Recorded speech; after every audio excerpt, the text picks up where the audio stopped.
பிரதமர் மோடிக்காக தமிழ் சிறுமி செய்த நூதன சம்பவம். அடடா, இப்படியும் நடக்குமா?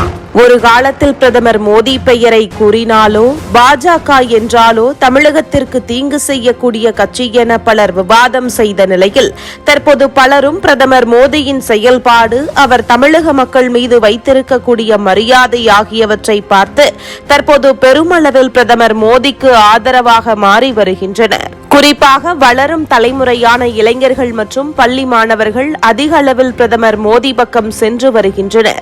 அந்த வகையில் தற்போது சிறுமி ஒருவர் பிரதமர் மோடி மற்றும் அண்ணாமலை இருவரும் நீண்ட ஆயுளுடன் வாழ வேண்டும் என திருவண்ணாமலையில் பரதநாட்டியம் ஆடிக்கொண்டே கிரிவலம் சென்றிருக்கிறார். திருவண்ணாமலையில் ஒருமுறை சாதாரணமாக கிரிவலம் வந்தாலே மூச்சு வாங்கும். பலர் பாதியில் திரும்பிவிடும் நிலையில் பிரதமர் மோடிக்காக நான் பரதநாட்டியம் ஆடிக்கொண்டே கிரிவலம் வருவேன் என சிறுமி செய்த நூதன பிரச்சாரம் பிரதமரின் கவனம் வரை சென்றிருக்கிறதா? யாராலும் எழுப்ப முடியாத ராமர் கோவிலை மோடி நிகழ்த்தி காட்டியிருக்கிறார். இது ஒன்றே போதும் என சிறுமி கூறியதை திருவண்ணாமலை கிங்டம் எனும் சேனல் பதிவு செய்து பொதுமக்கள் பார்வைக்கு கொண்டு வந்திருக்கிறது. இதோ பிரதமர் கவனத்திற்கு சென்ற அந்த வீடியோ எங்கள் மக்களாகிய உங்கள் பார்வைக்கும். கிரிவலம் எங்கள் பள்ளி குழந்தைங்க ஒரு 217 பேர் இருக்காங்க. அதில் பாப்பா இப்போ ஒரு 4th டைமாக கிரிவல நடனம் ஆடுறாங்க. லாஸ்ட் டைம் ஆடினது உலக அமைதிக்காக அப்படிங்கிற ஒரு டாபிக். இந்த முறை ஆடி இருக்கிறது எதுக்குன்னா 500 ஆண்டுகளாக யாராலுமே பூர்த்தி செய்ய முடியாத ஸ்ரீ ராமபிரானுடைய பட்டாபிஷேகம் மாதிரி கும்பாபிஷேகம் பண்ணி கொடுத்த நம்மளுடைய மாண்புமிகு ஹானரபிள் பிரைம் மினிஸ்டர் மோடிஜியை அவர்களை வரவேற்பதற்காக 27th வராரு தமிழ்நாடு. அவருடைய உடல் நலமும் மனவளமும் இன்னும் தீர்காயிலாக இருக்கணும் அப்படிங்கிறது மெயின் ரீசன்.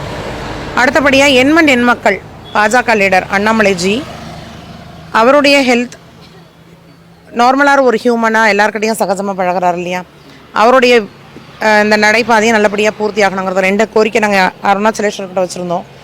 திருவண்ணாமலைக்கு அண்ணாமலைஜி ப்ளஸ் மோடிஜி 2 பேருக்காக தான் இன்னைய கிரிவலம். பிரைம் மினிஸ்டர் நாலேஜுக்கு போகணுங்கிற ஒரு கான்செப்டோடு நாங்கள் இது செய்கிறோம். தேங்க்யூ.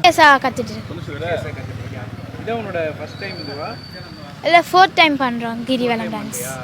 எப்படி இருக்கு? நடக்கிறது ரொம்ப கஷ்டமாக இருக்கும். நீ பரதநாட்டியம் பண்ணிகிட்டே பண்ணுற, அது ஒன்றும் பிரச்சனை இல்லை. நம்ம கடவுள் மேலே எல்லா பரத்தையும் போட்டுட்டு பண்ணால் நமக்கு ஒன்றும் தெரியாது. நீங்கள் பிரைம் மினிஸ்டர் மோடி நீ பார்க்கணுன்றதுக்காக தான் ஆடுறீங்க. ஆமாம்.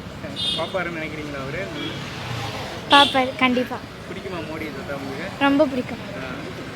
ஏன் ரொம்ப பிடிச்சிருக்கு? அவர் யாராலையுமே கட்ட முடியாத அயோத்தி ராமர் கோயிலை கட்டியிருக்காங்க. மக்களுக்கு நிறையா தொண்டு செஞ்சுருக்காங்க. அதனால் பிடிக்கும். மோடிஜிக்காக தான் நான் கிரிவலம் வரேன். அப்புறம் அண்ணாமலைஜிக்காக நான் அதே மாதிரி இன்னும் ஒரு முக்கியமான விஷயம், நடனம் எப்படி தெருவில் ஆடலாங்கிறது ஒரு பெரிய கேள்வியாக இருக்கும் நிறைய பேருக்கு. ஆல்ரெடி நான் நியூஸ் 7 சேனலுக்குமே சொல்லியிருக்கேன், பிகன்வர்டு யூடியூப் சேனலுக்கும் சொல்லியிருக்கேன். என்னென்னா, இது மல்லாரிங்கிற ஒரு வகையான நடனம். இதில் என்ன அபிநயங்கள் இருக்கோ அதை மட்டும் தான் நாங்கள் யூஸ் பண்ணி கிரிவலத்தில் ஆடிட்டுருக்கோம். ஸோ இதனால எதுவும் இஷ்யூஸ் வேண்டாம். பப்ளிக் அவங்களே எதுவும் சஃபர் ஆகலை. யதார்த்தமாக இந்த இடத்துல இருக்க ஒரு மண்ணுமே அருணாச்சலேஸ்வரர். அதனால தான் இந்த கிரிவல பாதையை நாங்கள் சூஸ் பண்ணினோம். நல்லபடியாக கிரிவல நடனம் முடியுது. தேங்க்யூ. இதுபோன்ற முக்கிய நிகழ்வுகள், அரசியல் தகவல்களை ஆழமாக மாறுபட்ட கோணத்திலும் அறிந்து கொள்ள மறக்காமல் உங்கள் TNS24 டிஜிட்டல் பக்கத்தை பின்பற்றிக் கொள்ளவும்.